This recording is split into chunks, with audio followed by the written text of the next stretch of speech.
তোমরা মা ছেলে মিলে কি ঠিক করেছো? আমাকে কি বাঁচতে দেবে না তোমরা? কেন, কি হয়েছে? কি হয়েছে? জেনে বোঝা নাটক। একদিনে 15,000 টাকা শপিং করেছো, তা বলে 15,000 টাকা? টাকা কি গাছে ফলে নাকি? সে তুমি জানো কোথায় ফলে, আমার জন্য ওসব দরকার নেই। তা জানবে কেন? আর কি 3,000 টাকা করে এক একটা শাড়ি, তাও 3টে নিয়েছো তুমি। ভালো জিনিসের একটু ভালোই দাম হয়, তা তুমি কি করে বুঝবে এসব? আর এটা কি 4,000 টাকার প্যান্ট? এটা কার জন্য? কেন, তোমার ছেলের জন্য? কি এই হারামজাদাটা নিজের জন্য 4,000 টাকার প্যান্ট কিনেছে?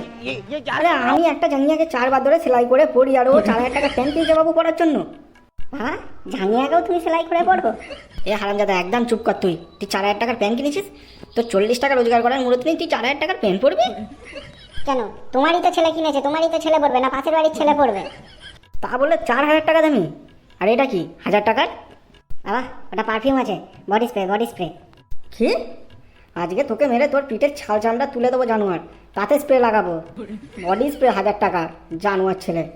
তুমি আবার এসবের কি বুঝবে? সারা জীবন তো একটা জামা প্যান্টে নিজের জীবন কাটিয়ে দিলে, তুমি এসব বোঝো? আমি ওই একটা জামা প্যান্টে জীবন কাটিয়েছিলাম বলে না আজকে তোমরা এসব কিনতে পারছো, নাহলে কিছু কিনতে পারতে না। যা, তাও ঠিক আছে। তুই তো 300 টাকার তো কিছু নিয়েছিস। কি নিয়েছিস 300 টাকায়?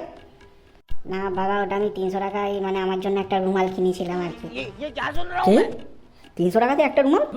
জানোয়ার ছেলে, আজকে তোকে আমি ছাড়বো না, আজকে তোকে আমি মেরেই ফেলবো। মা, তুমি বাবাকে সামলাও, আমি আসছি। রুমাল নিয়েছে তো 300 টাকাতে কি হবে? সারা জীবনে কিপটেই থাকবে, কোনোদিন আর বড় হতে পারবে না।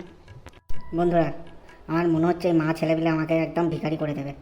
তো বন্ধুরা, আমার ভিখারি হয়ে যাওয়ার আগে ভিডিওটাকে ভালো লাগলে লাইক করো, কমেন্ট করে জানাও তোমাদের কেমন লেগেছে, আর বন্ধুদের সাথে এটা শেয়ার করো। আর তুমি যদি চ্যানেলে নতুন হয়ে থাকো তাহলে এক্ষুনি চ্যানেলটিকে সাবস্ক্রাইব করো।